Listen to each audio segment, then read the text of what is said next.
What is going on, everybody? I am the FD Guru, bringing to you guys a Friday MLB edition of my DFS podcast. As tweeted earlier, I'm giving you guys a 15 Guru credit code for my website. After the first couple of my plays, I've done a giveaway basically every Friday all summer long. I'm always excited for the weekend. So give this video a like, make sure you're subscribed, that's all I ask. In return, we have 12 games on the main slate tonight, a third of them in that after-hour slate. So we have a nice after-hour slate, 4 games for those late games. We have a Coors Field game as well tonight. The White Sox are visiting the Rockies. We will get into that. It's going to be tough to fit a lot of those guys in your lineup, especially with who we're targeting at pitcher tonight. Have NFL early bird deals going on for the rest of August. We have college football starting a week from tomorrow, so I have discounts for that as well. Just message me on Twitter for those details. Gearing up for an extremely exciting September as the NFL season comes around. So getting into my plays, Spencer Strider. Now there's 12 games, there's 24 teams playing tonight. Unfortunately, there's not a ton of great pitching spots. I don't love really any cheap guys. I'm probably going to do a cash and hybrid Spencer Strider and then try to figure out who I like the most for a risk and reward play on the GPP outside of Strider. But Strider has a premier matchup against the Giants tonight. He's at home. The Braves don't lose games. He's going to be in line for a win most likely. Most likely we'll go 6 innings for that quality start. They're like minus 250 favorites. There's obviously nothing to not like about Strider. He has a little bit of a high ERA. He's had some games where he gives up some dingers. But at the end of the day, it really doesn't matter when he's averaging, 8 to 12 strikeouts a game.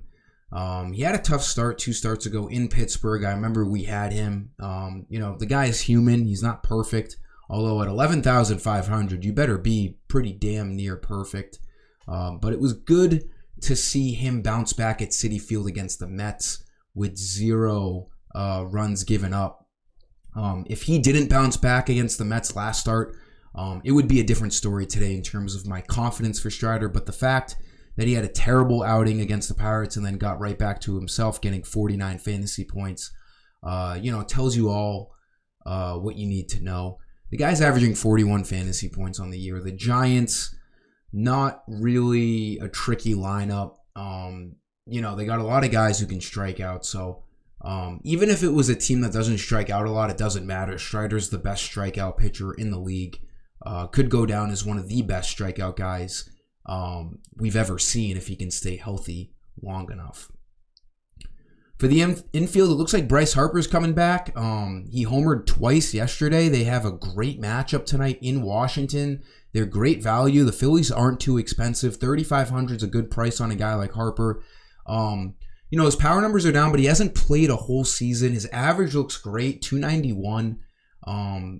So that's, a very, very key thing is that he's still hitting for average. And his power numbers, like I said, are down, but he hasn't played a full season. Over the last 10 or so days, though, he had a homer on the 5th of August, a homer on the 8th of August, and then the 2 home runs last game. So he has like 4 homers in the last 10 days. So that's a good sign. I think Harper's a great play. He can play first and outfield on FanDuel. Makes it easier for him to squeeze into your lineups. And like I said, with a guy like Harper, if he's only 3,500 in this matchup, lefty-righty matchup against Joan Adon, I'm going to be targeting him tonight. Adon is obviously nothing special. I'm pretty sure he got taken out of his last start. Don't quote me on that, but I'm trying to see if my memory is correct. So maybe Adon comes into this game a little shaky. Even if he's fully healthy, he's still a shaky pitcher to begin with. It's like a 9 over under. The Phillies are pretty big favorites. I like Harper as a value play here. It's a good price on him. He seems to be kind of back with that multi-homer game 3-for-4 performance yesterday. Let's go into my credit code for 15 credits. Go over to my website, fd-guru.com. These credits you buy at my shop, and you use them for all the content I post on my website, FanDuel, DraftKings, Yahoo, Prize Picks entries, underdog entries. And if you go to the shop page, you can see a coupon bar. This is where I do all my giveaways for you guys. Type in the number 818, which is the date, August 18, coins. 818 coins in all capitals for the coins. Hit apply coupon, and then it will say coupon successfully applied. And then after a second or two, you will see your balance get an extra 15 credits. You have to be signed into your account. If you don't have an account already, it takes a second to make one. Again, just like this video, guys.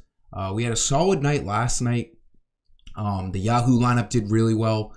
The hybrid lineup for FanDuel did really well for the main slate, and the GPP lineup cashed in too. So let's have some more profitable nights here as we start to sniff that NFL season. For the infield, there's a lot of pretty highly priced guys in this Coors Field game. One guy who isn't is Yoan Moncada because he's been pretty shitty all year, but there's a chance he bats 4th or 5th tonight. Him and Benintendi are very affordable tonight. They haven't been home run hitters this year, but it is Coors Field, so it really doesn't matter. Anyone can hit a home run at Coors Field.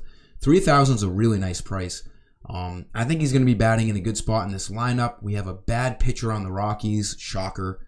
2-4 record. Peter Lambert, 5.46 ERA. It's a 12 over-under. There is a couple of rain showers around.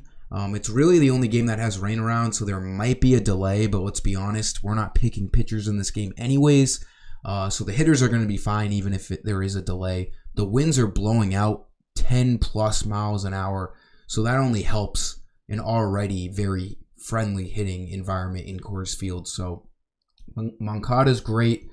Obviously, the better White Sox guys, you could be looking at too. Luis Roberts, like 4,400 if you pick Spencer Strider. It's going to be tough to pick a guy like Luis Robert, but Moncada at 3,000 is a good price. I know he's been shitty, but if you look at his game log, he has double-digit performances in 4 out of his last 6 games. All those games being multi-hit games. He has a home run in there, a couple doubles, 4 doubles actually. So maybe he's seeing something. Coors Field is a good spot for him to continue, getting hot. For the outfield plays, everyone keeps picking Michael Harris. He's been a bit of a disappointment since Ozzie Albies has gone on the shelf. Should be batting second again tonight. He hasn't been doing much in his newer role in that 2-hole. He's usually batting 9th. His numbers are still good on the year. The Braves should put up runs. He's got the lefty-righty matchup against Alex Cobb. 2,900 is just too cheap. Every time he gets on, there is a very high chance that he gets hit in by Austin Riley, Matt Olson, Marcell Ozuna. I mean, this Braves lineup is an absolute powerhouse. Should be batting second. Just make sure you see that confirmed lineup. Shouldn't be under 3,000. He's by far the cheapest Brave, as he has been. He's been like 50+% owned in cash games. I expect him to be 50+% owned again tonight at that price. The last outfield play, I think the Red Sox are a sneaky good value team tonight. The Yankees are throwing out Johnny Brito, who's been, nothing but below average so far this year, 4.8 ERA. The Yankees, the wind is out of their sails. They're on a, terrible run this month in August. So I could see the Red Sox pounding them in the Bronx tonight. You got Brian Bello on the mound for the Red Sox, so I don't like the Yankees as much. You could still pick Yankees. It's a good hitting environment, obviously, Yankee Stadium, with the short porches in left and right field. I think it's a 9 or 9.5 over-under. You go with either side. I like the Red Sox a little bit more, not being biased. I just think matchup-wise, Brito is worse than Bello. Yoshida should be batting somewhere in the top 4.